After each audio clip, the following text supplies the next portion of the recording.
levanta, sacode a poeira e dá a volta por cima. Então esse foi o nosso hino, né? Porque a gente olhava para o horizonte da vida e não tinha nada. Estava tudo para ser construído fora do seminário, ou seja, começar a vida. E uma das coisas que eu ia começar era a minha felicidade como alguém que já percebia que era muito gostoso amar.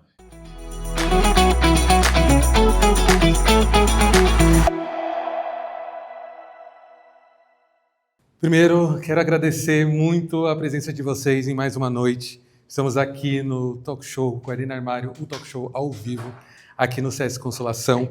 E primeiro eu vou me autodescrever, eu sou um homem negro de pele retinta, uso dreads, estou com um conjunto cinza da Ave Marias, com uma calça meio verão, porque hoje estava bem calor, e uma blusa colorida amarrada na cintura. É com o coração transbordando de alegria e gratidão que celebramos esse marco incrível. São 10 anos de Guardiã Armário. Esse projeto nasceu da necessidade de abrir portas, de contar histórias que precisavam ser ouvidas e hoje ocuparam um espaço de tanto respeito como o SESC Consolação. É a legitimação de que nossas narrativas, em toda a sua diversidade, têm lugar central na sociedade brasileira. Nós levamos a autenticidade e a vulnerabilidade para o Shark Tank Brasil e saímos de lá vencedor. O Guardiã Armário é mais do que um talk show, é um refúgio, uma plataforma de respeito e, acima de tudo, um encontro inadiável com a nossa verdade. A cada episódio, a cada história compartilhada, reforçamos o pacto de que nenhuma vida será diminuída, nem nenhuma história será esquecida. Por isso, que venham mais 10 anos de histórias guardadas e agora corajosamente reveladas junto com cada um de vocês. E hoje, vou fazer uma pequena introdução, e vocês já sabem quem está aí, e a gente vai receber ele bem calorosamente, com várias palmas e gritaria. Ele nasceu em Ribeirão Bonito, interior de São Paulo, em 1944. Desde cedo, sentiu-se fora do lugar entre o amor silencioso da mãe e a rejeição do pai. Ele encontrou nos livros seu primeiro refúgio. Aos 13 anos, entrou para o seminário, acreditando buscar Deus, mas, na verdade, queria sair de casa. O seminário, porém, era mais rígido do que dentro de casa. 10 anos de regras, confissões e amizades proibidas, lá ele aprendeu que o exílio também pode morar dentro da alma. Durante a ditadura militar, Trevisan teve a coragem de se assumir gay. Nos anos de 1970, dirigiu seu primeiro filme, Orgia ou O Homem que Deu Cria. A obra ousada e simbólica que imediatamente foi censurada pela ditadura militar. Diante da repressão, Trevisan deixou o país e foi seguindo pelas Américas até chegar nos Estados Unidos, passando pelo México, onde se conectou à contracultura e encontrou um novo sentido para a palavra liberdade. De volta ao Brasil, tornou-se uma das vozes pioneiras na comunidade LGBTQIA+, fundando o Grupo Somos, o primeiro de libertação homossexual do país. E o jornal Lampião da Esquina, que rompeu o silêncio e deu rosto à palavra a uma geração. Sua vida é a literatura viva. Do menino que queria fugir ao homem que aprendeu a ficar. João Silvério Trevisan transformou dor em coragem, fé em liberdade, silêncio em palavras. Senhoras e senhores, com imenso orgulho recebemos João Silvério Trevisan.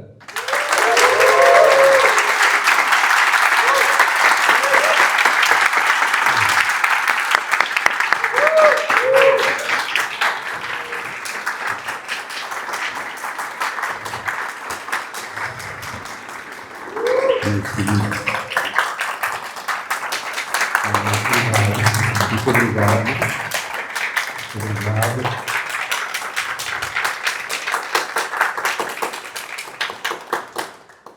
Uma boa noite para vocês. Aê!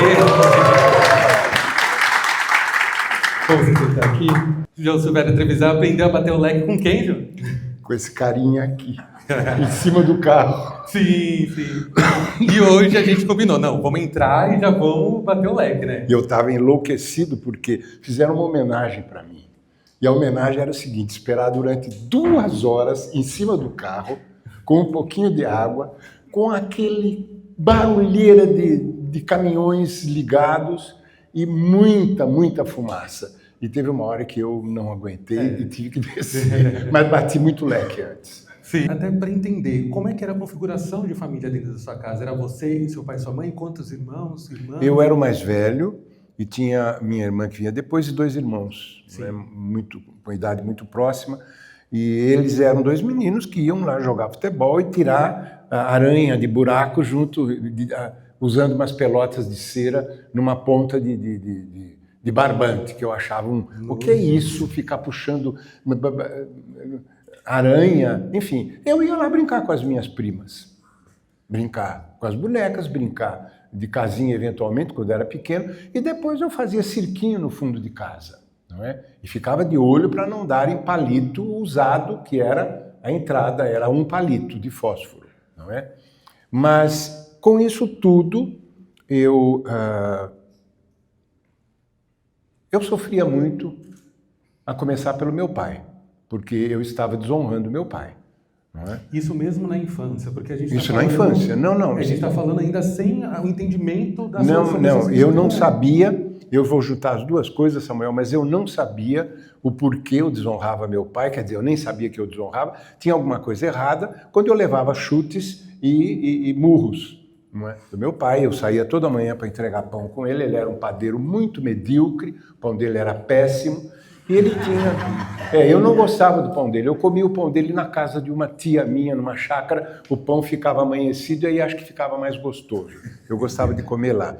Mas a verdade é que eu ouvi, meu pai era alcoólatra, não é? E era muito duro para esse garotinho entregar o pão, eu quem descia do carrinho, do pão, não é, que tinha uma capota com pão dentro e tal, e eu ouvia as pessoas xingando o pão e xingando meu pai, que era o cachaceiro da cidade.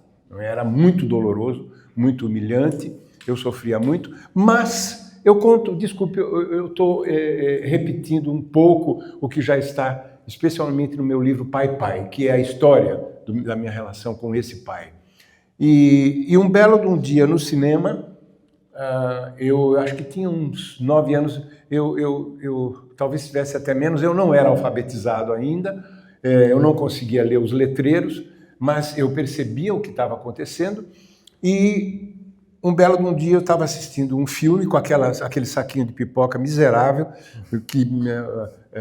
afogado em manteiga, aquela mão toda suja de manteiga, e de repente eu vejo uma cena que me refletia no filme, que era um garoto levando uma surra do professor, um país nevado, eu não sabia exatamente o que era, mas havia muita neve, e esse garoto levou uma surra do professor, que batia com uma madeira nele, enfim, era uma coisa muito, muito cruel e muito violenta, e esse menino cai no meio do caminho e desmaia, e a família, o irmão mais velho vai atrás dele e descobre, enfim. Aquele menino, obviamente, acabava sendo resgatado como um pequeno herói, não é? E eu olhei aquilo, quando eu percebi o menino apanhando, o meu saquinho de pipoca desabou. Na minha cabecinha apareceu o seguinte: menino de cinema também apanha. E ele está no cinema, ele está num filme. Então, não é tão feio assim apanhar, porque eu me sentia culpado, eu não entendia por quê. Você não sabia de onde vinha absolutamente qual era o motivo. Não é? Então, esse filme me ensinou que eu não tinha culpa. Né? Esse filme me ensinou que eu podia apanhar sem saber por quê, mas eu não perdia a minha dignidade. É claro que eu estou explicando com as minhas palavras hoje, mas eu estou tentando passar a sensação que aquele garoto teve, porque até aquele momento a sensação que eu tinha era de fantasia suicida. Eu me lembro que eu pensava muito em cortar o pulso, eu me lembro que eu ia entregar pão nos arredores da cidade, depois que o cavalo morreu, o Parabelo. Existia um cavalo? Parabelo. Era o Parabelo, que era meio emburrado, caí mais de uma vez, eu tinha horror do Parabelo. Eu tenho, inclusive, o único quadro que eu pintei, sou eu agarrado no Parabelo, que obviamente é a figura do meu pai. Não é? E aí o que aconteceu é que um primo meu tinha tentado suicídio. Não é? Quer dizer, a família não disse nada, nunca. E aí eu me lembro da cena que eu vi, minha tia jogando açúcar para estancar o sangue e não parava. Nunca houve a menor explicação sobre o que tinha acontecido. Era um acidente, foi assim que passou a coisa. E o Joãozinho era também João. Eu era o Joãozinho, ele era o Joãozinho. Ele era um pouquinho mais velho que eu e nós éramos parceiríssimos, não é? E ele não tinha nenhum problema com a minha coisa de mariquinha, que era como eu era chamado. Isso, quando acontecia esses chamamentos de mariquinha, ele começou dentro de casa ou isso começou na rua, na escola? E você levava para dentro de casa como um espaço seguro para você poder falar, olha, estão falando isso de mim, ou você não podia falar? Não mencionava absolutamente nada. Veja só, o preconceito era tal, o estigma era tal, que uma vez o bispo de São Carlos foi a Ribeirão Bonito, eu era coroinha e eu queria ir para o seminário. Claro, eu não tinha nenhuma explicação, depois é que eu entendi que eu estava querendo cair fora daquilo tudo. Mas um dia o bispo foi, visitou a escola e eu escrevia muito bem e tinha uma professora que me elogiava muito. E isso, obviamente, provocava um certo mal-estar na classe. Eu acredito, porque ela falava descaradamente, não é? O elogio em público. Esse bispo foi lá e perguntou, alguém aqui quer ir para o seminário? E eu me levantei muito inocentemente e disse, eu vou para o seminário. E isso inocentemente, ou já era uma tentativa, como a gente falou ali no começo, de sair daquela realidade tão violenta? Eu não sabia que era uma tentativa, mas com certeza, inconscientemente, era uma tentativa de cair fora, não é? E poder viver um pouco, enfim, eu gostava da igreja, gostava dos cantos da igreja, eu não era nenhum santinho, não é? Eu sabia muito bem que eu tinha tesão, não é? Eu gostava de ir ao banheiro e sentir o banheiro do lado de fora e sentir aquele cheiro de mijo, porque os homens usavam, muitos homens que frequentavam o bar do meu pai. Então aquilo tinha todo um clima erótico, aquele odor, não é? O Yukio Mishima, o grande escritor japonês, depois ele descreve uma cena semelhante, não é? Da sua paixão pelo cheiro de urina, dos carregadores de urina no Japão. Mas, de qualquer modo, eu levantei a mão e eu percebi na cara da professora que alguma coisa tinha dado errado. Quando o bispo virou as costas, essa mulher estava enfurecida comigo. Ela era anticlerical, declaradamente, imagina numa cidadezinha pequena, ela era muito corajosa, né? O bispo manda em tudo, desculpe, o padre manda em tudo, e aí esta professora me desancou, me xingou, onde já se viu, por puro ciúme. Era impressionante, ela não queria que você fosse embora. Não, ela não queria, na verdade, ela era uma solteirona, não é? E certamente ela tinha uma relação filial com os alunos prediletos. Cara, eu saí para voltar para casa e eu fui apedrejado pelos meus colegas de classe. Eu me lembro que eu cheguei em casa chorando, com a testa sangrando. Eu não fui apedrejado. Literalmente apedrejado. Literalmente apedrejado. Foi uma coisa tão espantosa para mim. E aí, quando você fala do apoio dentro de casa, minha mãe era uma pessoa linda, muito compreensiva, mas era uma mulher sobrecarregada, ela quem sustentava a casa. A padaria do meu pai era um desastre e ela dava pensão para os operários que estavam construindo uma estrada na cidade. Não é? Inclusive eu relato no Pai Pai uma cena terrível que a mamãe, a meu pedido, ela fazia um buraquinho no ovo, tirava o ovo por ali, os homens achavam péssimo comer aquele ovo frito, aquela passaroca, não era ovo estrelado, não é? Eu pedi para ela, porque aí depois eu pintava os ovos, as cascas de ovo, eu pintava com várias cores de guache e para fazer uma árvore de Natal, não é? Que a gente não tinha dinheiro para comprar bola de Natal. Eu tinha uns parentes de São Paulo que mandavam cartões de Natal vindos dos Estados Unidos, de parentes deles, da Itália que moravam lá e mandavam cartões de Natal já usados. E tinha cartão do Papai Noel com barba, cara. Aquilo eu recortava e eu pendurei na árvore, não é? E quando... Isso faz parte do clima de casa, não é? Para responder a tua questão. Eu não estou me estendendo, acho que demais, mas tudo bem, faz parte da explicação. E aí, meus irmãos mais novos estavam deslumbrados, uma árvore de Natal em casa. Conseguimos uma árvore de verdade, bem mequetrefe, imagine um pinheirinho no interior de São Paulo, não é? O que não era. E aí tinha velhinhas, eu coloquei velhinhas, tudo, e muito algodão para imitar a neve, obviamente, e fomos para a Missa do Galo, não é? E quando voltamos, um cheiro estranho, chego na sala, tem apenas o toco da minha árvore. Meu pai tinha acendido as velas, ficou no bar bebendo e conversando com os seus cupinchas lá, e a minha árvore foi para as cucuias. Eu chorei tanto, tanto, e aquilo, é claro, era mais uma marca, não é? no meu coração, na minha alma, do que o meu pai era capaz de fazer. Mesmo ele não pediu desculpa, mas ele dizia, eu esqueci, queimou, enfim, aquela brutalidade toda, não é? E é claro que isso doía imensamente. Então, o clima em casa, a mamãe era uma pessoa ocupadíssima. Eu me lembro que quando eu cheguei desse apedrejamento, eu fui para ela, olha o que me fizeram. Ela não mexeu uma palha, coitadinha. Minha mãe era da roça, ela não tinha terminado o grupo escolar. Ela escrevia, mas o pai morreu muito cedo, ela teve que tomar conta dos irmãos mais novos, ela também era mais velha, para que os irmãos mais próximos dela fossem catar café, que eles plantavam e catavam café, e ela ficava com os mais novos. Então ela nunca conseguiu terminar o grupo escolar. E ela, nesse clima de casa com os filhos pequenos, não é? Ela não tinha condições, além de ser muito tímida porque era da roça. E olha, no interior era pesado o preconceito com pessoas da roça. Não era caipira, ela era a caipira da família. Então é um pouco isso, Samuel. O clima que eu vivi na infância era já o clima de exílio, não é? Do qual eu falo muito, muito, muito, porque...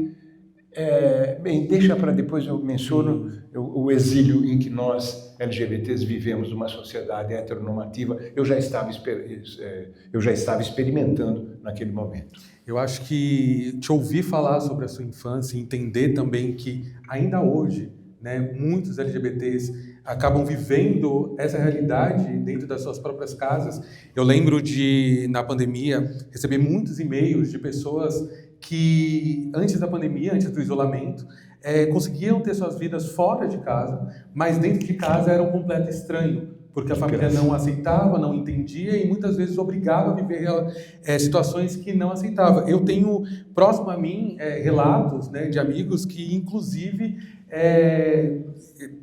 passaram por situações chocantes, assim, de familiares que eram evangélicos, pastores, de pregar na cabeça dessa pessoa, de expulsar demônio, de trancar dentro de casa. Isso é muito pesado. Então, dentro dessa sua realidade, que não foi fácil, você encontrou o seminário como um lugar de acolhimento e fé, pelo menos no primeiro momento. E você fica nesse seminário, né, durante 10 anos. Em 2 seminários. Mas eu só vou, antes de entrar no seminário, eu vou dar para complementar essa questão que você exemplificou com a pandemia. Não era uma brincadeira. Não era brincadeira absolutamente. É claro que eu não entendia, mas eu vou terminar com um fato. Está relatado no Pai Pai. Se vocês puderem, leiam o Pai Pai, lá está toda essa história bem detalhada, mas chegou-se ao cúmulo deste fato, que eu vou relatar. Eu gostava muito de pescar, eu sempre adorei pescar. E um dia nós resolvemos, tinha um caminhãozinho, alguém apareceu com um caminhãozinho, e havia um rio que é afluente do Tietê, o rio Jacareguaçu, passa bem perto da minha cidade, é muito caudaloso e muito piscoso, era ótimo para pescar. E eu fui convidado para subir nesse caminhãozinho e ir até o Jacaré para a gente pescar. Eu era muito desconfiado, fui lá com o calçãozinho de farinha que a mamãe costurava, né, dos sacos de farinha já usados, e quando eu cheguei lá, eu percebi que eu tinha um clima estranho ao meu redor e que eu tinha provavelmente caído numa armadilha. Não deu tempo de fugir. Eu fui jogado no meio do rio Jacaré. Enquanto eu me debatia, eu não sabia nadar, enquanto eu me debatia, engolindo água, foi uma coisa muito séria, eu ouvia esses rapazes, comandados por um primo meu, que era um terror o cara, mas bem mais velho, gritando, é para você aprender a ser homem. Eu não estou inventando isso. Não estou inventando. Eu só resgatei esse fato num dos meus períodos de análise, tão violento ele foi, que eu soterrei tudo isso, soterrei o trauma e eu resgatei num dos momentos, períodos de análise. Mas eu ouvia isso, as pessoas rindo, e eu me debati como pude, cheguei até a margem, com aqueles capins no meio do lamaçal, me agarrando para sair, e quando eu saí, isso na análise, eu entendi o que é que tinha acontecido na minha cabeça. Eu estava ofegante, olhando para aquelas pessoas que continuavam rindo, gritando e zombando de mim, o Mariquinha, e eu pensei, algo como isso que eu vou explicar agora. Eu interpretei, não provavelmente com essas palavras, mas foi assim. Eu sou homem, sim, mas eu não quero ser igual a vocês.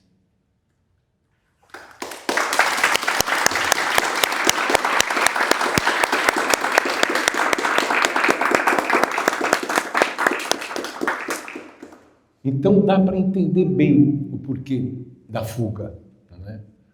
E quando eu chego no seminário, obviamente, era 1954, eu não tinha completado 10 anos ainda, eu ia completar no meio do ano, e eu me deparo com duas situações diametralmente opostas, mas que eram igualmente complicadas. A primeira era um inferno, porque nós tínhamos que rezar o tempo todo, estudar latim. Enfim, um pouquinho depois eu comecei o latim, mas havia horários rigorosíssimos.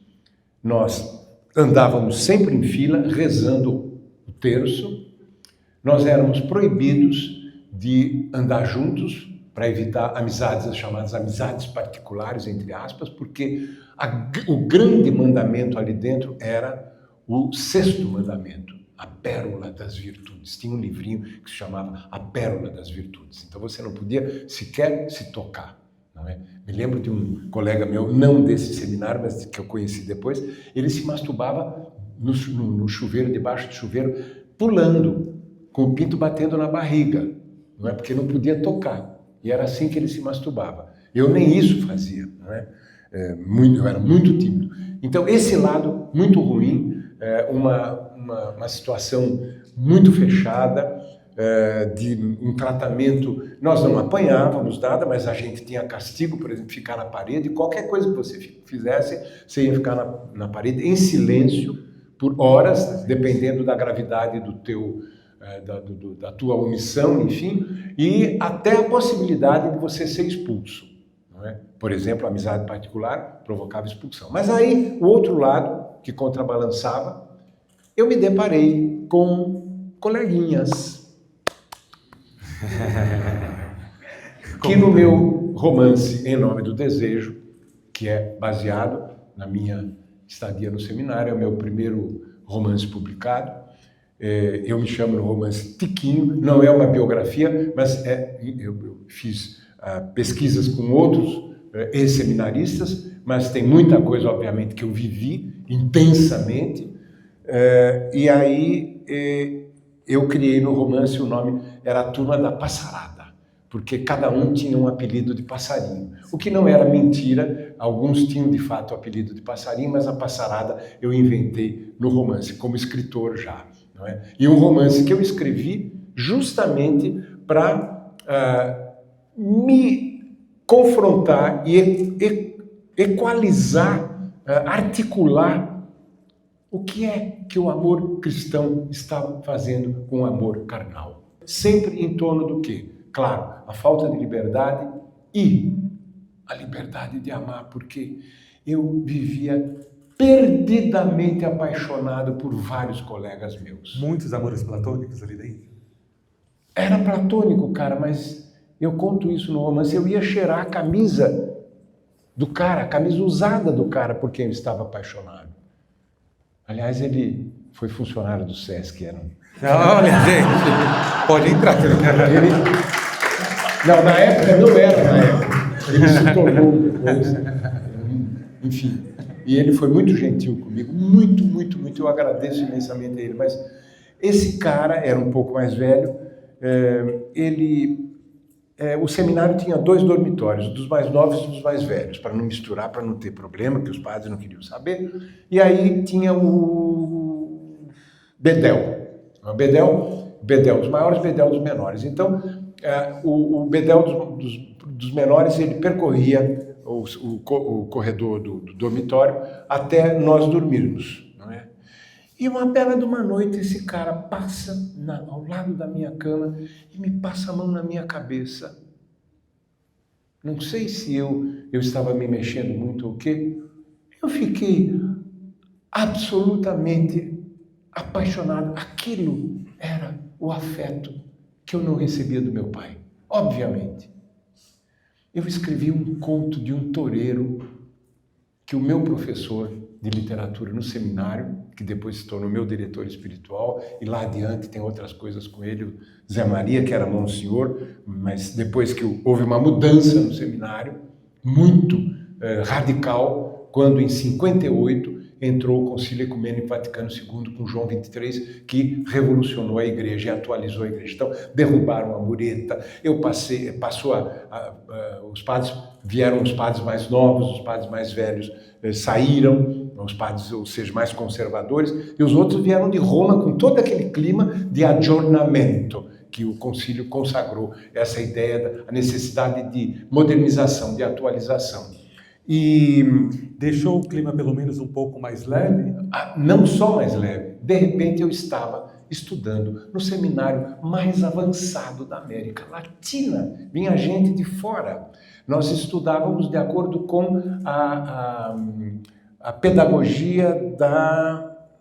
é uma italiana. Tava o nome, escapou. Eu sou muito ansioso. E aí, daqui a pouco, aparece. Mas nós não tínhamos mais aulas, por exemplo.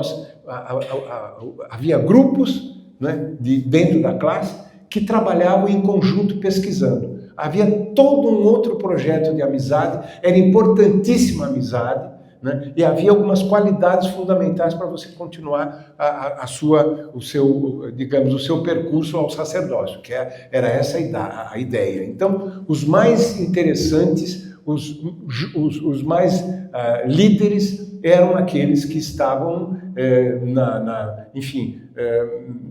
mais na pista dos padres, não é? Que tomavam mais cuidado, prestavam mais atenção para desenvolver essas qualidades, que eram, nós sabíamos, as qualidades eram espírito de iniciativa, amizade, e eram três pés que sustentavam essas qualidades para um seminarista, ou seja, o oposto de tudo aquilo que eu tinha vivido. E aí, este cara, então, eu tive anos de fascínio por ele, não é? Mesmo depois que ele já tinha ido para o seminário maior, mas enquanto ele estava lá, eu escrevi um conto sobre um toureiro. Eu sempre amei toureiros, porque eu tinha visto Sangue e Areia, e a bundinha do ator e as coxas do ator me encantavam. Como era o nome dele? Era um ator de cabelos negros, lindo. Alguém lembra? Não é Stuart Granger, era um outro muito, muito conhecido na época, belíssimo, tinha uma cara de cigano, e esse conto, eu simplesmente coloquei o meu amado como o toureiro, com detalhes. E aí o professor, eu me lembro, nós estávamos no alto de uma escada, ele lá em cima, a escada lotada, e ele disse, agora eu quero, no recreio, eu quero ler para vocês um conto que o João Silvério fez, que é muito bonito. E eu lá vermelho, que Deus, imagina. Então, caipirinha, e aí ele começa a ler, e de repente o meu amado levanta a mão e diz, mas esse aí sou eu? Você está louco? Não tem nada a ver. Ele não podia saber, não é? Eu não podia, não tinha como dizer, eu te amo. E foi uma coisa muito difícil, muito complicada, não é? Mas só para explicar a vocês como é que eu tentava realmente colocar isso para fora. Quanto aos meus diários, mais tarde, depois que eu saí do seminário, eu botei fogo em todos eles. Eu achei que não tinha condições de continuar, não é, com aquilo, porque era um tormento absoluto. Era um disco enroscado no mesmo ponto das minhas paixões, eu chorando nos diários. Era uma coisa de uma angústia insuportável, que eu fui superando, por outro lado, com a minha sensibilidade. Aí, de repente, eu fui estudar cinema por conta própria. Não é? Era todo o período de cineclubes, a Igreja Católica, o concílio, sobretudo, incentivava muito a presença católica entre os cineclubes. Aqui em São Paulo tinha um cineclube Dom Vital, não é? Que era muito importante e que tinha toda uma relação com a igreja. E eu convidei um padre que era especialista em cinema, e os padres dos seminários superiores toparam. Ele veio dar um curso de cinema no seminário, não é? Então os filmes que passavam, por exemplo, uma vez passaram um filme do John Ford, que eu descobri nesse período que era o diretor do filme que tinha me encantado na infância. E o filme se chamava Como Era Verde o Meu Vale. Foi o filme premiado com o Oscar daquele ano, lá em 49, 48, 49. Né? E aí, por acaso, no seminário passaram uma comédia do John Ford. Eu fui o único do seminário que entendeu a comédia e achei uma maravilha. Especialmente porque eu já sabia quem era o John Ford. Né? E no recreio nós tínhamos uma banana e um pãozinho francês lanche na parte da manhã, no meio da manhã, a gente acordava muito cedo, né? E eu estava comendo esse lanche, e aí eu tinha um carinha que competia, era o meu rival no primeiro lugar da classe. E eu nem tinha condições de alcançá-lo na rivalidade, exceto que a minha inteligência emocional batia na dele. Mas ele era um QI espantoso, né? E esse cara veio me encher o saco porque ele não tinha entendido o filme. Como é que ele era inteligente e não tinha entendido o filme e eu tinha entendido? Veio lá e me aborreceu o meu recreio inteirinho. E teve uma hora que passou um carro do lado de fora e ele disse: olha aí, tem Ford para todo lado. Eu falei, não, pro meio da merda. Peguei a banana e meti na cara dele, esfreguei até tirar sangue. O reitor me chamou e eu disse: se quiser me mandar embora, pode mandar, eu faria tudo de novo. Este cara, eu me comovo de lembrar do olhar dele. Cônigo Saroni, já falecido. Ele olhou para mim com um olhar de quem encontra um discípulo predileto. O olhar dele era assim, de encantamento diante daquela minha atitude. Claro que ele não me mandou embora, mas eu fui me tornando uma liderança dentro do seminário. E isso foi uma coisa espantosa, porque por exemplo, eu terminei o clássico, nós tínhamos o clássico na época, não é? Mas nós fazíamos física na Faculdade de Física de São Carlos. Eu não entendia bolhufas de física, mas amava química. Então, essas coisas se equilibravam, mas eu não suportava o latim. Eu acho um saco o latim. A gente tinha que estudar muita coisa em latim. Depois do seminário maior, estudar filosofia aristotélica em latim. Meu não é? Deus! Não. Mas eu amava o grego clássico. Nós tivemos 3 anos de grego clássico e o meu TCC, final de curso, eu fiz sobre o livro do Homero, uma das duas grandes epopeias. Eu me lembro que eu citei trechos em grego.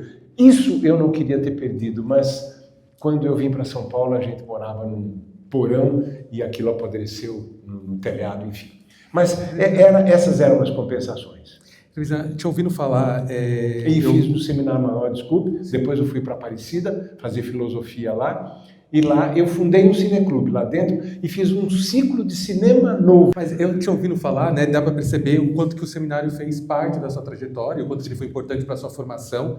E eu te trago uma pergunta, porque naquele momento você também tinha as suas questões particulares em relação à sua sexualidade. Isso nunca foi uma questão para você em relação à sua fé e à sua ligação com Deus, ou foi?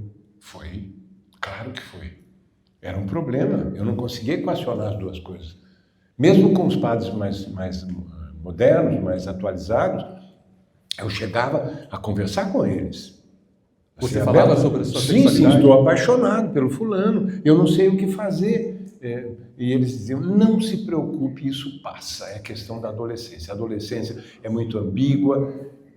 E não passava. Como é que era falar para eles, então? Porque você sentia só, você encontrava outras pessoas dentro do seminário, e se por acaso não ter encontrado, também te fez entender que talvez ali você não coubesse mais, porque teria muito Não, mais. mas eu encontrei.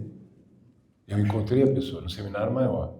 Eu derramei uma tigela de abobrinha com molho de tomate em cima dele sem querer. Sem querer? Ficou puto.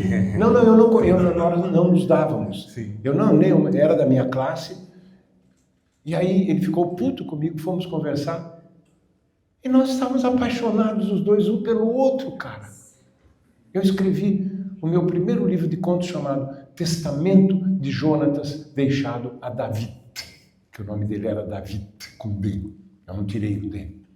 E que era a história da nossa paixão. É um conto que está nesse meu primeiro livro de contos. Não é?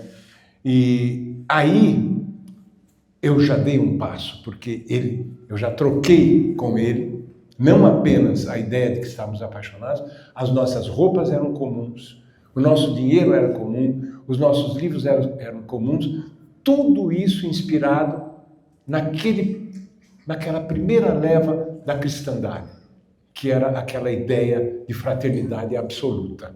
Então, o amor por ele brotou como um braço do amor de Davi e Jonatas. A gente se espelhava nesse trecho da Bíblia. Daí o meu conto, Testamento de Jonatas deixado a Davi.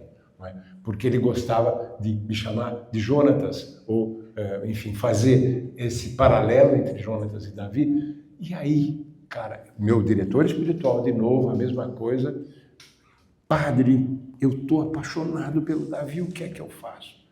Meu filho, o Davi é muito importante para você. Ele respondia, ele é muito importante para você. Não se preocupe que isso passa. Vocês vão ser grandes amigos e a amizade de vocês dois é fundamental para os dois. E sabe onde é que batia a amizade dele? No meu pinto, eu vivia de pinto duro, a ponto de não poder andar porque a minha virilha doía. Eu vivia em estado priápico de tanto tesão pelo Davi.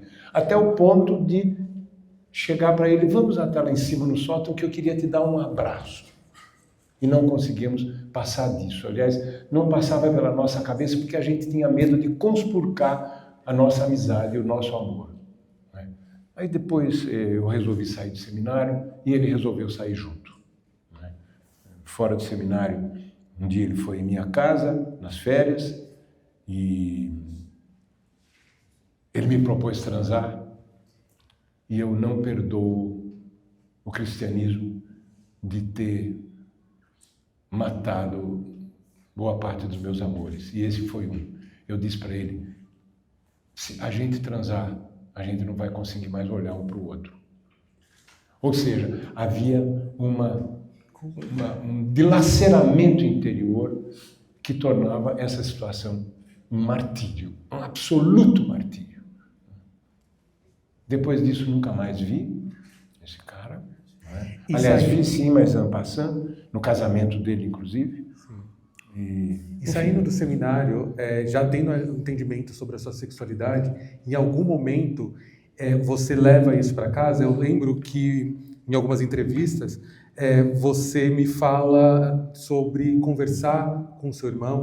Muito mais tarde. Muito mais tarde. Você vive toda a sua descoberta sem que a sua família próxima soubesse. Não tinha. Eram irmãos mais novos nesse momento. E quando eu saí do seminário, eu caio em São Paulo. E vocês não imaginam que é um cara ficar 10 anos interno, né? De repente ele cai numa cidade grande. Eu nunca me esqueço, eu e Davi, na Praça do Patriarca, era bem diferente de hoje, e estava tocando um grande sucesso da época, que era um cantor negro chamado Noite Ilustrada. Noite Ilustrada, que tinha uma voz linda, e ele cantava essa música, Chorei, enfim, ele cai, ele diz que tem uma queda, depois ele se levanta, levanta, sacode a poeira e dá a volta por cima. Então esse foi o nosso hino, não é? Porque a gente olhava para o horizonte da vida e não tinha nada, estava tudo para ser construído fora do seminário, ou seja, começar a vida.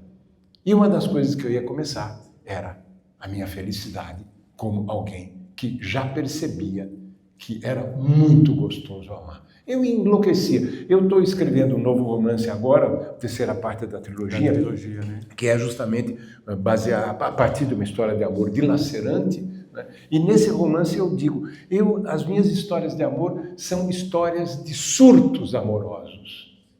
Eu tinha surtos amorosos, porque muita intensidade. Era como se eu saboreasse uma fruta e eu não deixasse escapar uma semente de tanta felicidade com esse amor. Enfim, e esse romance é mais uma vez a celebração do amor, assim como eu fiz Em Nome do Desejo. É uma grande celebração amorosa e é uma grande, digamos, contraposição ao amor cristão. Não é? É um romance que discute como o amor cristão não tem condições de entender o amor humano, o amor carnal.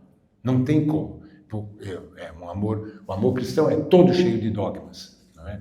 Quando eu escrevi o 6 Balas no Buraco Só, meu estudo sobre a crise do masculino, sobre o masculino tóxico, uma das coisas que eu fui pesquisar através da internet foram sermões de Santo Agostinho que eu encontrei em latim, porque eu tinha visto num livro de uma escritora inglesa e eu achei que São Paulo não podia falar daquele jeito, desculpe, Santo Agostinho não podia falar daquele jeito, fui atrás e fiquei pasmo num dos sermões. Ele diz, e é um dos fundadores, ele e São Paulo, são os 2 pais fundadores da cristandade. Lá no comecinho, foram eles que deram todas as primeiras orientações sobre o que seria o cristianismo. E nesse sermão eu encontro a seguinte afirmação: a sexualidade só existe para a perpetuação da espécie e mesmo assim eu lamento que tenha que haver é um termo que a igreja usa muito, mas que concupiscência é uma palavra feíssima, é semelhante ao pecado contra a castidade. Mas eu lamento que para gerar um filho tenha que haver a concupiscência. Ele diz isso. E isso é dito por um convertido, que foi convertido de uma vida devassa que ele levou. E, inclusive, se vocês forem ler as Confissões de Santo Agostinho, tem lá a história de um amigo dele. Ele entrou em crise profunda depois da morte desse amigo.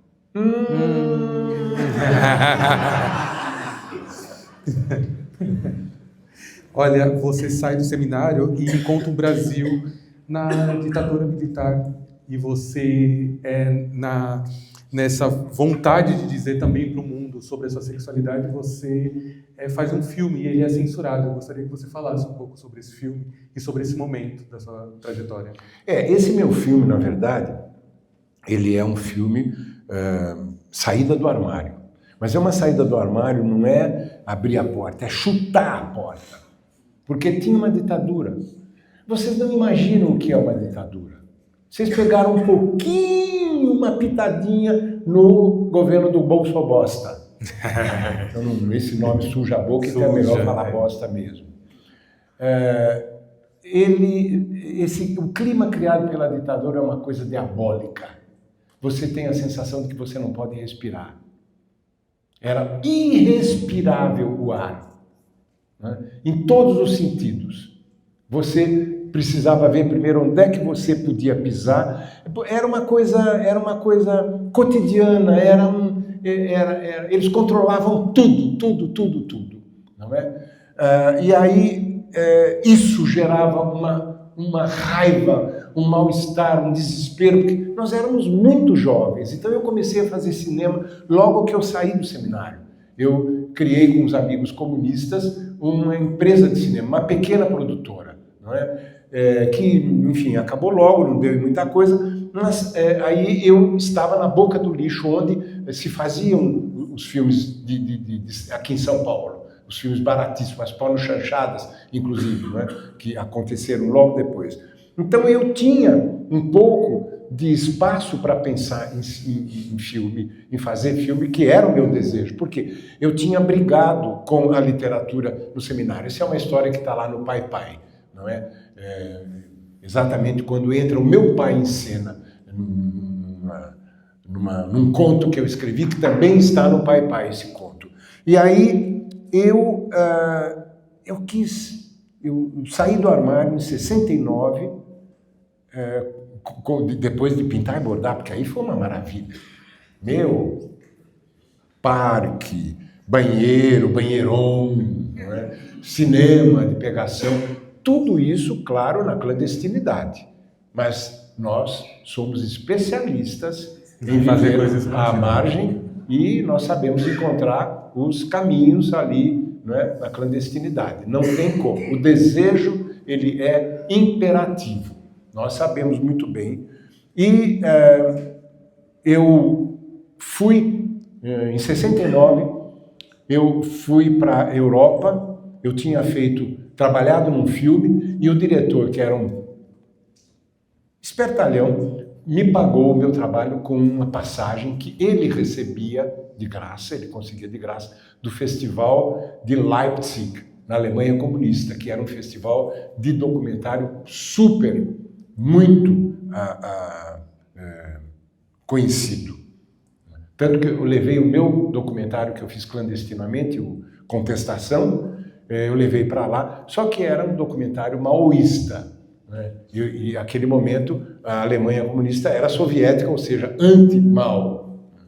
E o filme nem passou lá, aliás, passou numa república estudantil, foi a única coisa. Mas quando eu estava voltando, aí eu pintei e bordei em Amsterdã, na Itália, no Coliseu. O Coliseu era uma festa à noite, vocês não podem imaginar. Até a revista Spartacus avisar que estava ficando perigosa e deu três bolas vermelhas, né, que estava perigosíssimo. Mas enfim, e lá eu conheci o italiano que me convidou para ir para a Tunísia. Ele tinha uma agência, ele mudou o percurso porque eu queria passar pela África. Eu achava a Europa mofada. Eu falei, só vou no Museu Van Gogh em Amsterdã. E saí de lá arrasado vendo os quadros do Van Gogh, que eu fiquei deslumbrado e muito deprimido com aquela coisa impactante da dor do Van Gogh, não é? Nos quadros dele. Mas, de resto, eu queria conhecer a África e consegui pegar o norte da África, não é? Fui para a Tunísia, me apaixonei pelo Mohamed, o menino que eu conheci lá. Enfim, eu fui fazendo a festa. E deixei o meu namorado no Brasil e mandava cartas para ele. Olha só! Olha o que eu estou fazendo. Eu não vou contar o apelido que ele deu, mas ele dizia, me perguntava se estava funcionando muito. E eu contava as histórias para ele. Das aventuras. Não, ele deu um apelido. Era uma música do Jorge Ben, que tinha esse nome. Mas, enfim. E aí, quando eu estava voltando, cheguei no Marrocos, não pude parar na Algéria porque eu tinha cabelo comprido. E o socialismo não permitia cabelo comprido. Então, não me deram o visto. Eu fiquei puto, falei, porra! Eu me considerava um cara de esquerda e já estava em grupos de esquerda, tudo. Que merda é essa, fazer uma revolução que não pode deixar o cabelo comprido? Que merda de revolução é essa? Tem coisa tão importante para olhar, e aí vou olhar para cabelo comprido. Enfim, era um cabelo comprido do tamanho dos Beatles, não era nada que vinha até aqui, não. Mas quando cheguei no Marrocos, eu recebi uma carta de Roma, de um amigo de Roma, me prevenindo que a polícia estava me procurando no Brasil. Eu não tinha a menor ideia, porque eu estava com $10. Lá me acolheram lindamente, amigos que eu tinha feito no Festival de Leipzig, não é? E fui acolhido, e depois eu tive que ficar esperando uma carta do Brasil, que eu mandei. Não é? Imagina chegar uma carta no Marrocos. Eu sei que eu acabei ficando um mês no Marrocos, e fiquei 15 dias em Marrakech, e lá em Marrakech eu comecei a escrever o roteiro do meu filme. Pronto, tudo isso para chegar com saudade do Brasil, porque eu estava com medo que eu nunca mais conseguisse voltar. E aí escrevi esse roteiro, não é? Comecei a fazer as primeiras anotações, que era uma espécie de viagem mítica pelo Brasil, com a minha homossexualidade recém-descoberta, fazendo a festa em tudo isso. Então, eu coloquei uma travesti negra. Imaginem vocês, em 1970, quando eu cheguei no Brasil, não era nenhum problema, na verdade, encontraram uma cadernetinha de um amigo meu que tinha o meu nome, meu endereço, mas não era nada de comprometedor, me avisaram, sem problema, pode voltar, enfim. Logo que eu cheguei, eu comecei a fazer o filme na raça, que eu tinha aprendido a fazer filme na raça. Até hoje, eu acredito nesse tipo de cinema brasileiro, de baixíssimo orçamento, porque tem que fazer, e não tem um mercado de cinema, um mercado cinematográfico de peso no Brasil. Enfim, e aí eu fumava maconha, porque eu acreditava, eu estava já estudando Jung, e acreditava que se eu fumasse maconha, eu conseguiria chegar até o inconsciente coletivo do povo brasileiro. Só que eu vomitava depois. Eu sempre fui péssimo para droga, não passei da maconha. Eu tinha que escolher o horário exato, não podia ser muito antes do almoço, não podia ser muito depois. 4h20, 4h20 é um bom horário. Então eu fazia chapado o roteiro e depois eu revia, e aí apareceram figuras muito loucas. E eu revejo o filme e falo, meu Deus do céu, eu botei um monte de personagens negros, inclusive a travesti. Eu sei que não era uma coincidência, mas era muito impactante para mim quando fui tomando consciência disso, não é? Tem vários, todo mundo na estrada, tem mendigos, tem, enfim, eu acho que tinha, e tem uma rumbeira de beira de estrada, também negra, e eu fiz tudo isso para chutar o pau da barraca, que era a porta do armário. Tem, por exemplo, uma cena sadomasoquista. O cara rasgando a roupa do outro no chão e o outro tendo orgasmo enquanto a roupa dele é rasgada, gritando. E tudo isso na ditadura. E tinha os dois personagens principais do começo, cagando de costas para a câmera, com aquele monte de merda de vaca, que foi o que a gente coletou na hora, mas com a bunda de fora. Não é? Então, eu não tive a menor dúvida em fazer esse filme. E é claro, o que aconteceu, não é? A ditadura disse que o filme era inconveniente em quase a sua totalidade, quase toda a sua totalidade, tinha essa redundância na carta. E não davam o certificado de exibição se eu não cortasse. E eles diziam, e as outras obscenidades. Então eu ia ter um curta-metragem. Eu disse, não, eu não vou cortar nada porque eu não tenho obscenidade nenhuma. Eu fiz o filme todo com imensa convicção. Eu aí já tinha a minha cabeça muito bem postada, eu juro a vocês, muito bem postada. Eu não gostava da sociedade em que eu estava, eu já compreendia que tinha isso tudo, inclusive de um ponto de vista político, mas que já começava a enquadrar o plano da sexualidade politicamente, né? Com, obviamente, toda a questão dos nossos direitos. Já começaram a aparecer aí. E quando eu fui embora, depois que a minha carreira no cinema acabou, por conta dessa proibição, eu já fui para uma cidade chamada Berkeley, na Califórnia, onde tinham acontecido as maiores brigas estudantis e as grandes lideranças tinham nascido. São Francisco, do outro lado da Bahia, Berkeley, uma grande universidade com estudos de ponta, muito avançados, e Oakland, a cidade dos Black Panthers, nada mais, nada menos. Então eu estava ali num triângulo, né? Perfeito, e eu sabia disso. Então eu não fui para os Estados Unidos, eu fui para Berkeley, e ali foi uma bênção. Mas antes você passa pelo México, você passa por alguns países na América Latina e você bebe de muito desses encontros que você tem com coletivos, com a militância na época, e não, você... Não havia nada disso na América Latina. Você encontra isso nos Estados Unidos? Nos Estados Unidos, aí já estava, era 4 anos depois de Stonewall, eu fui para lá em 73, não é? Então eram as primeiras paradas em São Francisco, por exemplo. Vocês não podem imaginar o que era aquela parada em São Francisco. Eu tenho umas fotinhas, aquelas de contato, eu nem sei como é que estão os negativos, eu não tinha dinheiro para ampliar, mas a parada terminava numa fonte com um bando de gente um bando de homem batendo punheta. Era um troço. Eu fui para uma praia nudista. Eu tenho uma foto minha. Era muito caro câmera, não é? Era muito raro a gente ter uma câmera disponível. Mas um amigo tirou uma foto minha de longe, eu estou lá em cima de uma pedra peladinho. Então, essas coisas todas para mim eram tudo que eu esperava, não é? Nesse clima da contracultura. Então, eu encontrei feminismo lá, por exemplo. Vocês não podem imaginar a revelação que foi para mim as minhas amigas feministas, as amigas que eu fiz feministas. Imagine, eu tinha comprado, não sei onde, no meio do caminho, uma vela em forma de pinto. Para mim, aquilo era super transgressor. Aí chegou uma amiga minha feminista, puta da vida, mas isso aí é uma comprovação perfeita da falocracia em que vocês homens vivem. Tem uma coisa chamada falocracia, Então, todos os primeiros conceitos analíticos e de crítica social e política, eu aprendi com as feministas.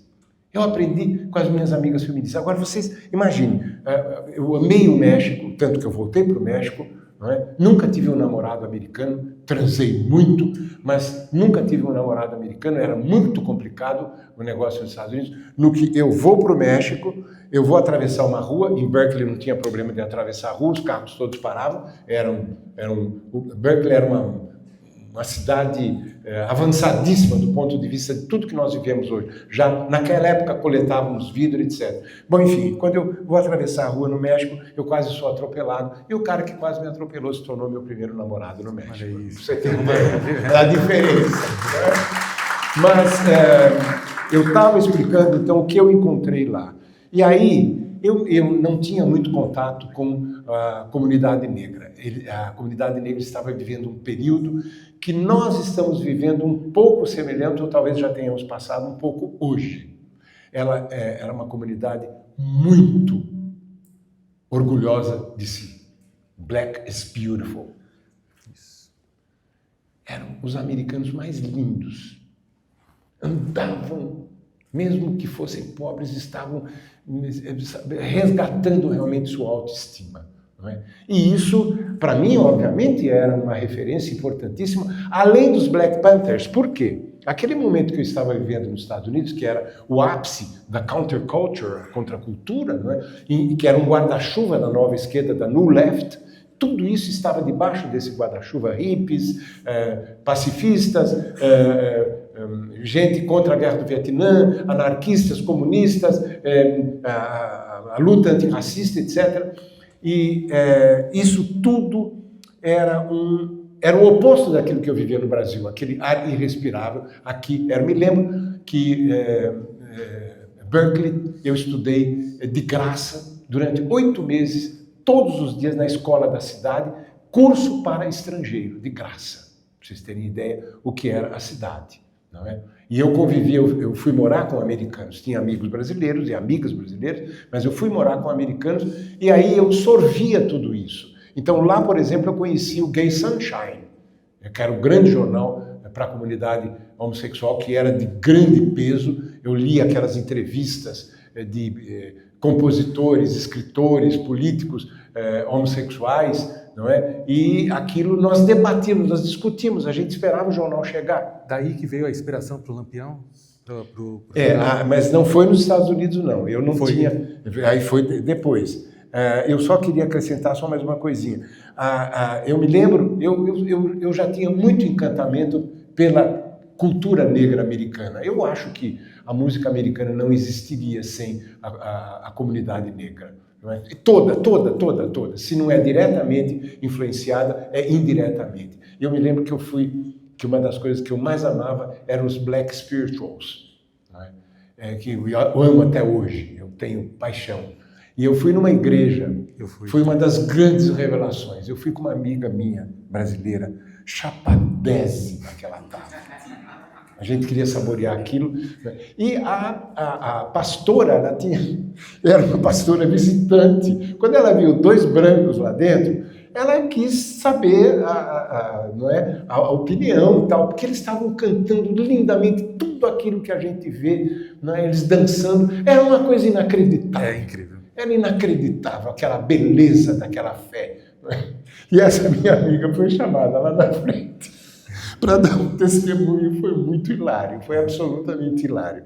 Enfim, então isso eu agradeço imensamente ter saído do Brasil. E olha, eu viajei, para responder a você, durante 6 meses pela América Latina. Eu não sabia da viagem do Che Guevara, juro.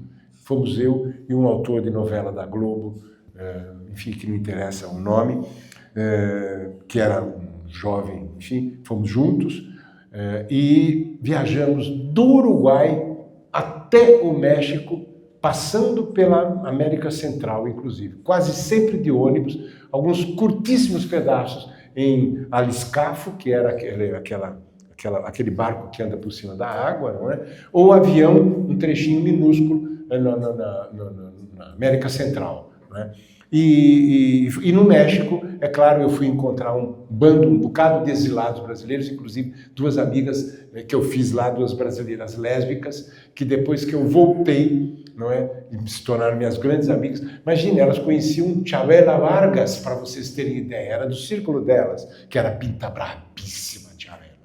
Além de, ela cantava lindamente, não apenas a voz, mas ela dava cantadas maravilhosas, bêbadas, minhas amigas contavam o bastidor, não é? Mas era outro clima, que aí tem um lado emocional que o México me ofereceu, e é um país que eu tenho absoluta paixão. Não é? Então, quando eu voltei para os Estados Unidos, eu entrei e eu disse, eu estou entrando num hospital, é limpo demais. E aí eu já tinha cumprido o que eu precisava, não é? Ali para me conhecer melhor, enfim. E as viagens pela América Latina, não é? Eram viagens mais políticas, tanto que eu fui escrevendo, eu tenho até hoje, nunca publiquei, nem sei se é publicável, uma pesquisa sobre a relação entre a Igreja Católica mais avançada e os grupos políticos revolucionários da América Latina, que era o que me interessava, porque eu sabia que a igreja ia entrar num beco sem saída. Não é? Ela ter que se confrontar com todo o seu conservadorismo. E foi exatamente o que deu quando, mais tarde, veio João Paulo II e acabou com tudo que o Concílio Ecumênico tinha construído. Não é? E foi assim que eu fui fazendo uma pesquisa nesses países todos, entrevistando. Eu tinha um roteiro, na verdade eu tenho um roteiro sobre o padre Camilo Torres, que era um colombiano guerrilheiro, um padre guerrilheiro da época. Eu tinha fascínio por isso, porque eu queria que houvesse essa fricção. A Igreja Católica quer se atualizar, então vamos ver até onde ela pode ir. Desculpe. Imagina, é muito bom te ouvir, Trevisan, porque a gente tem dimensão de quanto existe de história na nossa comunidade. E a gente está avançando para os finalmente do nosso episódio e a gente não pode deixar de passar por algumas fotos que você compartilhou comigo para que a gente possa falar um pouquinho sobre elas. E logo depois a gente vai abrir o microfone para que algumas pessoas possam ou dizer sobre o que achou desse episódio, mas também para poder contar um pouco também sobre a sua trajetória. E a primeira foto que você mandou e que eu escolhi para deixar aqui, eu quero que você diga para a gente o que a gente está vendo nessa foto. Olha que bonitinho. Isso aí, quem é que está na foto? It's me. Toda essa roupa que vocês estão vendo aí é de brechó. Eu fui chiquérrimo para a Europa. Acho que tem uma galera que ama brechó também. Eu passei pela Itália e por Roma, e olha a calça desbotada lá, toda gasta, era um veludo lindo, dourado. Eu estava chiquérrimo, com esse echarpe no pescoço, esse capotão lindo, tudo em brechó. Os brechós eram fantásticos e baratíssimos. Na boca do lixo tinha um brechó atrás do outro. Mas enfim, e aqui uma ruína romana, eu não me lembro onde, mas eu fiquei num seminário gregoriano brasileiro lá, que tinha vários amigos do meu tempo de seminário que estavam lá ainda. Não é? E essa foto foi em que ano? Foi 69. 69. 69. Eu estava com 25 anos. 25 anos. Pouquinho antes, logo depois, eu fiz o filme, não é? Quando eu voltei. E aí a gente tem essa segunda foto. Essa aí é uma delícia. Isso aí é em Berkeley. Aqui, pronto. Quando eu falei da contracultura, eu ia contar uma coisa que pouquíssima gente conhece, que houve guerrilha nos Estados Unidos. Guerrilha. Havia vários grupos de guerrilha. Por isso que o outro lá, que é o laranja enferrujada, ele tem medo, porque já há antecedentes nos Estados Unidos. Por exemplo, o Weather Underground era um grupo que sequestrou a filha de um milionário americano que era dono de uma rede de jornais da região de São Francisco.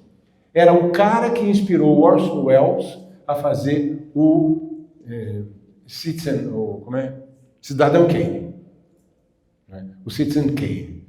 Que era esse grupo, liderado por uma lésbica, sequestrou a filha dele, Patricia Hearst. Foi um negócio famosíssimo na época, o sequestro da Patricia.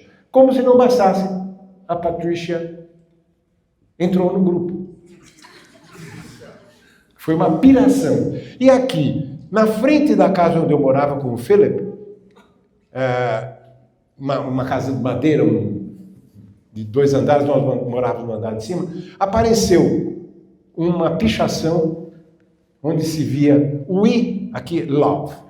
A minha amiga que fez a foto, a brasileira, ela me fez o favor de cortar e eu queria o muro todo, que era We Love You, Miss com Z, Moon, que era a comandante desse grupo.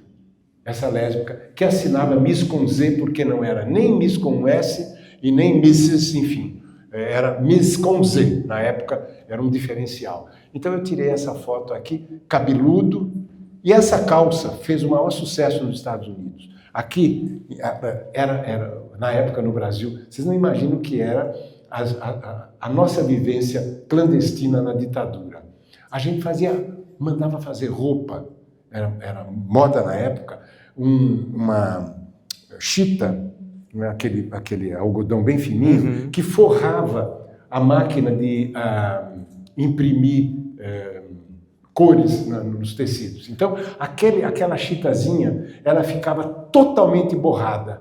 E aí, pegou a moda de usar aquela chita para fazer calça boca de sino. Nossa Senhora.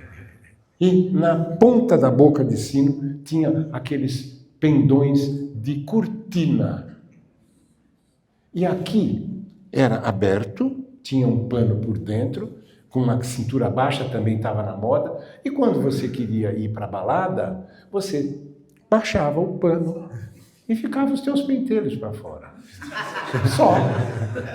Enfim, essa calça não é exatamente isso, era uma calça jeans, mas eu peguei a capa de uma almofadinha bordada, recortei o bordado, que a almofadinha já estava toda esculhambada, e colei aqui, bem aqui. Os meus amigos gays dos Estados Unidos, onde você encontrou essa calça? Foi o maior sucesso, que era toda colorida, era uma rosa, um negócio assim, todo colorido. Então, essa foto foi muito marcante, para inclusive ilustrar todo o abalo político que estava acontecendo nos Estados Unidos. Eu queria ter registrado melhor. E aqui a gente tem mais uma foto quando passar. Mas eu acho que vou ter que ir por aqui. Pronto. Aí é um pouquinho mais velho, né? Um pouquinho. Essa foi em uma das paradas, não foi? Mas foi, mas faz tempo. Faz tempo. Faz uns 10 anos, pelo menos, talvez mais até. Era o começo da parada. Eu sempre chegava muito cedo, porque eu queria ver todo o buchicho. Eu amo ir à parada, e eu me dou o direito de chegar lá pelo metrô, com aquele bando de gente gritando, ixa, ixa, ixa. Bom, eu não sei como é que está agora, porque eu estou indo pela linha amarela. Sim. Mas quando não tinha linha amarela, a gente chegava aquele povo todo da Zona Leste, ixa, ixa, ixa, eu sou mais bicha, ata, ata, ata, eu sou essa pata. Era uma gritaria deslumbrante que eu não tenho visto mais, talvez porque as pessoas também estão indo mais tarde. Talvez. Só que nessa época aqui você já estava com seus 15 livros, já conquistado 3 jabutis também? Ou não? Eu acho que já sim, só 3 jabutis e 2 APCAs. O terceiro eu recebi em 2010, foi o último prêmio que eu recebi, com o Rei do Cheiro. Para quem não conhece a premiação Jabuti, poderia explicar para as pessoas? Era considerada a premiação mais importante, na verdade a única, né, de peso, porque era tradicional, mas ela não dava um puto de prêmio. Na verdade, quando eu ganhei com o Ano em Veneza, que foi o segundo Jabuti, foi o segundo. Depois eu ganhei o terceiro com o Troço desse Troço, que é o livro de contos. Eu ganhei R$320, porque eu não sei se houve um destaque no prêmio. Não foi o romance do ano. Eu perdi o romance do ano, que era R$20 mil. Eu fiquei fodido porque eu estava desesperado. Precisando... Bem, eu continuo desesperado, precisando de prêmios e estou cansado de perder os prêmios. Sempre chego na final e saio do lado de mão abanando. O ano passado foi Oceanos e o Jabuti. O Pai foi Oceanos, Jabuti e Prêmio São Paulo, todos nas finais e saí de mão abanando, que eram prêmios com dinheiro. É por isso que eu estou, não é, seco. Mas quando eu recebi o Jabuti, eu fiquei tão puto com os 320 reais. Eu nem lembro se era 320 ou 350. Era real, porque já era 94. Né? Na verdade, ganhei o prêmio em 95, como eu saí em 94. E eu fiquei tão puto que eu fui... O real era equiparado ao dólar. Eu fui a uma importadora de livros em espanhol e comprei a coleção completa da obra do Freud em espanhol, que o Freud tinha lido e fazia muito elogio a essa tradução. Então eu tenho até hoje lá. Eu vou gastar de um jeito que mereça nessa merda aqui. E aí, Trevisan, a gente vai para a última foto que você passou, que é, se não me engano... Foi quando eu esqueci em casa essa porra aqui, que era essa que eu queria abrir lá. Aí uma deputada do pessoal me emprestou, ela estava lá atrás no carro. Né? E essa já foi na parada desse ano? Deste ano, do ano passado. Aí eu fiquei tão feliz de fazer esse discurso, porque eu comecei a ficar muito assustado diante do que estava acontecendo nos Estados Unidos, porque significava o que poderia, e significa o que poderia acontecer aqui no Brasil, de novo, não é? E voltar àquela desgraça que eu comecei a me desesperar. Eu disse, não, eu vou propor uma campanha antifascista, porque nós estamos vivendo um clima de fascismo. Não tem a menor dúvida, eles estão copiando tudo do Mussolini e do Hitler. Todos os efeitos que eles estão procurando, inclusive o terrorismo psicológico, essa coisa de ficar todo dia agora com as redes sociais inventando mentira. Vocês percebem quando eles vão falar contra enfim, inimigo, que eles consideram inimigo, eles falam 1000 vezes a mesma frase, que é uma técnica de terrorismo psicológico. Você abala a outra pessoa, não é? Então eu disse, não, eu vou aproveitar a ocasião que... olha, paletó de brechó também. Lindo, né? Eu vou aproveitar a ocasião de eu estar presente por conta dos 60 a mais e eu vou dar o meu recado. Então eu me preparei, estruturei na minha cabeça e fiquei muito feliz porque nesse discurso eu disse tudo o que eu queria, do jeito que eu queria. E o público urrava. Eu não sei se tem alguém que estava lá próximo do carro, mas o público urrava porque eu batia esse leque no final e esse cara que tinha me ensinado no ano anterior, mesmo assim, quando eu fui abrir a primeira vez, enroscou e eu insisti, não é? E disse, então vamos bater leque, é a nossa maneira de mostrar a nossa força. Porque as 2 últimas paradas, bater leque se tornou um grito de guerra. Eu me lembro que este ano, inclusive em Brasília, a bateção de leque acompanhou as batidas do hino nacional. Dentro na piranga, Era uma coisa impressionante, não sei se vocês viram o vídeo, não é, que andou pelas redes sociais. Então, aqui eu fiquei muito feliz, porque eu disse, olha, eu não tenho boas novidades para trazer para vocês. Entrei assim, não é? Nós temos que criar uma frente antifascista, uma frente nacional antifascista, porque nós vamos ser os primeiros e as primeiras visados pelo fascismo. Nós já temos experiência com isso, como eles destruíram um monte de coisas que nós tínhamos conseguido, não é? E claro, aqui já estava a amostra do que o Laranja Enferrujada está fazendo nos Estados Unidos, não é? Que é uma coisa assustadora. Mas agora, sábado, vamos ver a desforra. Eu quero só ver a marcha sobre o Washington, que está sendo conclamada lá nos Estados Unidos. As pessoas estão enfurecidas, claro, as pessoas que não votaram no Trump, não é? E que vão estar presentes lá. Eu espero que seja uma coisa de massa imensa, não é? Então, é isso. Eu fiquei muito feliz. Eu desci e as pessoas vinham me abraçar chorando. Eu chorava junto. Eu choro sempre na parada porque eu sei o que isso custou para nós. Eu acompanhei desde o começo. Eu me lembro na segunda parada, eu não estava em São Paulo na segunda parada, eu estava em Porto Alegre. E na parada que eu passei lá, era um frio do cão, as lésbicas saíram abrindo a parada com sacos de papel no rosto e buracos. Era assim, não é porque era Porto Alegre, não. Aqui em São Paulo, quando começou a encher um pouco mais, todo mundo ia de óculos escuros. E eu fui vendo aos poucos óculos escuros caindo, né? Saindo de cena. Eu me lembro que eu tomei consciência de que alguma coisa estava mudando quando nós estávamos no começo da parada. Eu adorava ver as pessoas chegarem. Estava com um grupo de amigos e, de repente, ali em frente ao Parque Trianon, eu vejo uma trans chegando, uma travesti chegando, mancando. Fomos até ela, falei, meu Deus, uma travesti aqui logo cedo, isso, que bom, era comecinho, a gente sempre achava, tinha medo que não ia aparecer ninguém. Aí fomos lá, ela estava vestindo a roupa, a fantasia de carnaval, toda amassada, e tinha quebrado o salto de um sapato, tadinha. Ela tinha vindo de Pinheiros a pé, porque não tinha dinheiro para pagar o ônibus. Ou estava com medo, talvez, de tomar a condução, né? E aí a gente se comoveu muito quando viu aquilo e disse, pronto. Trevisan, aproveitando essa foto e muito rapidamente até a gente abrir para o público, queria que você respondesse para a gente, envelhecer LGBT é? É envelhecer, LGBT não tem escolha.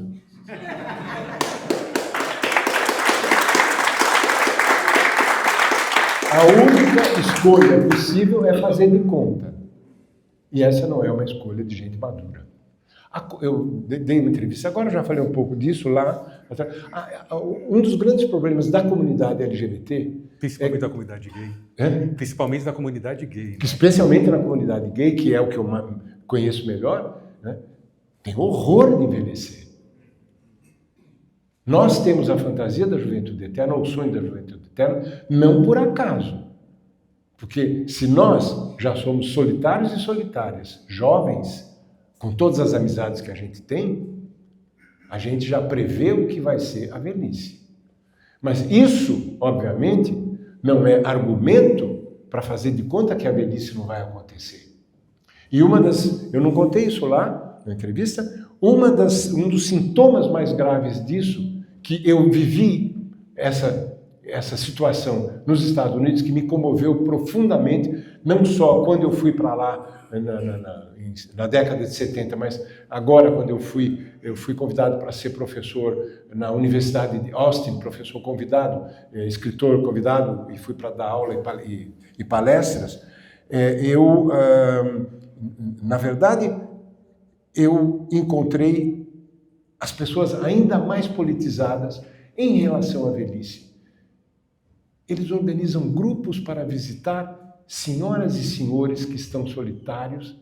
É uma coisa deslumbrante. Ninguém pediu para eles, ninguém mandou que esses grupos se juntassem, né? Essas pessoas foram se organizando. E eu não via isso no Brasil. Aí, por volta do ano 2010, eu tentei organizar. Eu conhecia várias pessoas idosas, não é? Especialmente gays, que estavam muito solitárias. Tinha um que tinha sido abandonado pelo marido depois de 30 anos, que o largou num apartamento, não é? E o cara, desesperado, era um cara mais velho, não é? E o outro era um cara já quase cego, né? Já quase não enxergava. Então eu organizei 2 grupos, um para visitar esse cara que vivia sozinho e o outro para ler para esse cara mais velho, né? Mas não durou muito. Eram grupos pequenos, não é? E nós não tínhamos, inclusive houve uma coisa chatíssima que o pessoal desse cara que a gente ia visitar, porque era muito solitário e estava no apartamento, houve lá uma conversa que estava achando que nós queríamos roubar o apartamento. Foi muito ruim. Isso é uma conversa que veio a partir de gays, não é? Aventando essa desconfiança. Então, eu acho que esse é um problema muito grave. E eu acho que a comunidade afro-brasileira tem muito a nos ensinar com toda a questão da ancestralidade. Porra! Vocês vão jogar no lixo a nossa história? Isso que você está fazendo aqui hoje, ao me convidar, é a coisa mais óbvia do mundo. Eu tenho uma história para contar para vocês. Eu não vou me vangloriar, não tenho intenção de me vangloriar de porra nenhuma. Só eu existi. Essas coisas todas aconteceram. Eu conheço todo esse processo. E conheço todas as dores. E sei... Eu estou saindo de uma gripe. E sei que muitas dessas dores continuam. Então, o mínimo que se pode esperar da comunidade LGBT é que ela compreenda que existe uma ancestralidade LGBT. Assim como a comunidade afro-brasileira compreendeu muitíssimo bem desde o começo. Sempre foram buscar as raízes na África. Talvez porque fosse um pouco mais óbvio. Nós, LGBTs, estamos perdidos, né? As nossas raízes, tudo foi apagado. O que já aconteceu, Berlim, por exemplo, era a cidade mais avançada do ponto de vista de costumes, com uma grande comunidade LGBT no começo do século XX, tinha jornais especiais, tinha movimentos ativistas que fizeram até filme LGBT no período, um filme que ainda existem, acho que na própria internet, uns trechos sobreviveram, e quando chegou o fascismo, o nazismo, né, o fascismo nazista, acabaram com tudo. Foi o primeiro foco buscado. A juventude nazista foi até o comitê humanitário do Dr. Magnus Hirschfeld, botou mesas, cadeiras, tudo pelas janelas para fora, toda a biblioteca dele, toda a pesquisa que ele vinha fazendo, e botou fogo. Foi a primeira atitude do nazismo. Então, a gente tem que aprender e buscar na história. Não tem. Nós temos que buscar a nossa história. Foi com essa ideia, inclusive, que eu escrevi Devassos no Paraíso. Porque eu me sentia completamente... Quem sou eu neste país? Como é a ideia do meu exílio? Por que aconteceu o meu exílio? Eu vou ver o que aconteceu antes. E foi assim, de levantar tapete, porque estava tudo escondido. Eu vi um fiapinho, opa! Aqui é que nem o Santo Agostinho lá. Essa paixão aqui escondida. Então lá você vai ver Mário de Andrade e o cantor fulano, a cantora fulana, e você vai percebendo que as coisas fazem sentido, não é? Então nós temos uma história. A nossa história é muito importante não só para nós. Eu gosto muito de dizer na parada, nós estamos ensinando o Brasil a amar, porra. Não há nenhuma comunidade que lute pelo seu amor. Nós fazemos isso no Brasil. E isso tem que ser levado em conta para começo de conversa pela própria comunidade. E olha, vou dizer uma coisa, eu fiz uma crítica sobre essa falta de consciência em relação ao envelhecer, mas o fato de estarmos com essa celebração dos 60 mais na parada é emblemática de como a comunidade LGBT amadureceu. Desde que eu ajudei a fundar o Grupo Somos, até agora, um dos grandes problemas era a invisibilidade, que continua sendo um problema, mas a invisibilidade existia porque não havia o mínimo de consciência política dos seus direitos dentro da comunidade LGBT. Isso agora é passado. A nossa comunidade é altamente consciente, altamente politizada. Gente, quando eu comecei a perceber na internet, via aqueles bloggers, aqueles videomakers, youtubers. O que é isso, moleque? Me lembra o Muro Pequeno, um moleque que eu conheci lá no Murilo, não é? Mas quem é esse moleque aqui? Eu conheci numa filmagem, depois fui lá ver. O cara, ele tinha tudo articulado. Um moleque de nada. Eu falei, de onde é que apareceu isso? Apareceu. Vocês abriram caminho para que a gente pudesse estar, né? Talvez a gente não tivesse se dado conta de quanto esse caminho foi aberto. Talvez isso. Mas gente, a comunidade hoje está de parabéns e não vamos sair. Eu já disse esse ditado da comunidade gay americana e vou repetir aqui. We are queer. We are here. Get used to it. Nós estamos aqui, nós somos queer, é melhor ir se acostumando.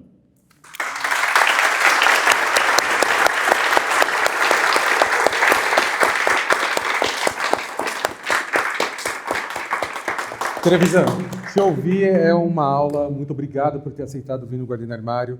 A gente está com pouquíssimo tempo agora para abrir o microfone. Não, mas está maravilhoso, acho que todo mundo aqui aprendeu muito.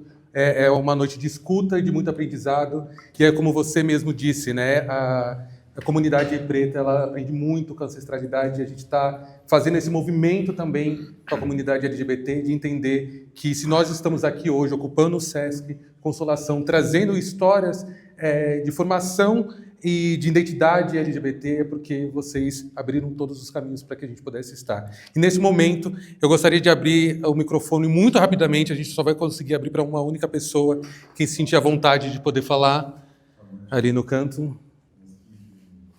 15 minutos a mais? Então dará para 3 pessoas falarem.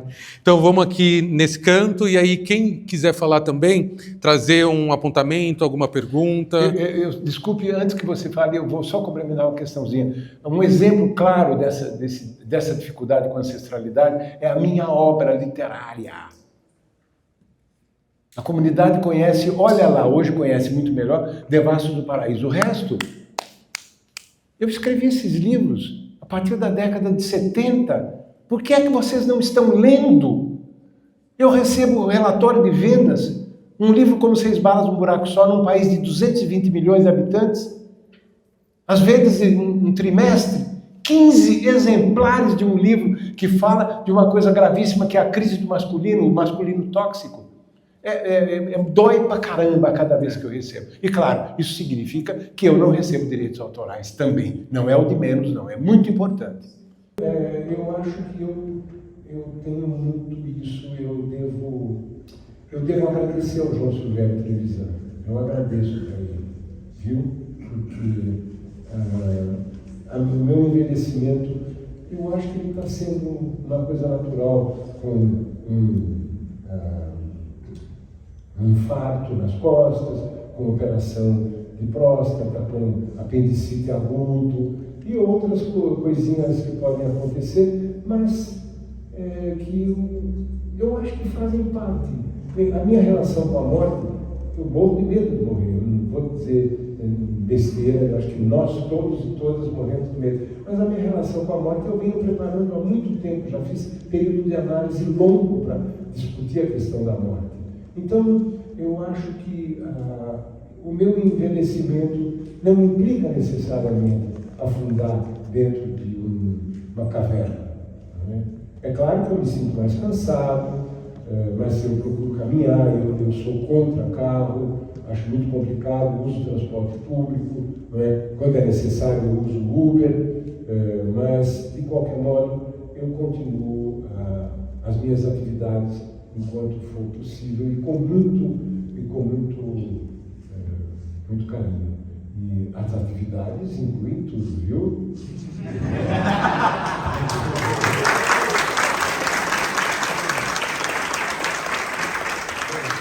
Eu quero aproveitar esse momento e te agradecer novamente por essa experiência maravilhosa de te conhecer um pouco mais.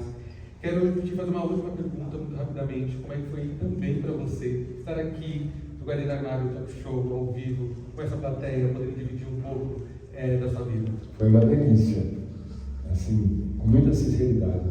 Foi uma delícia e eu fico muito...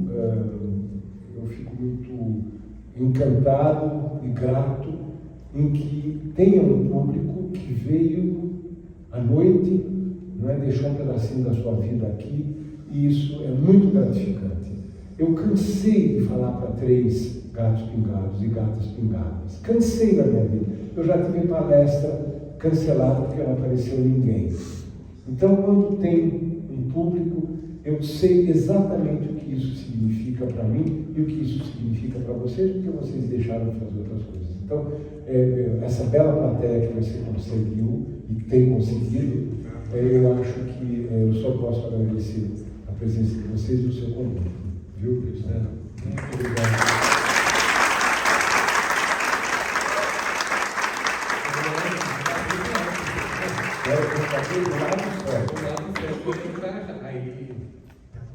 Para vocês!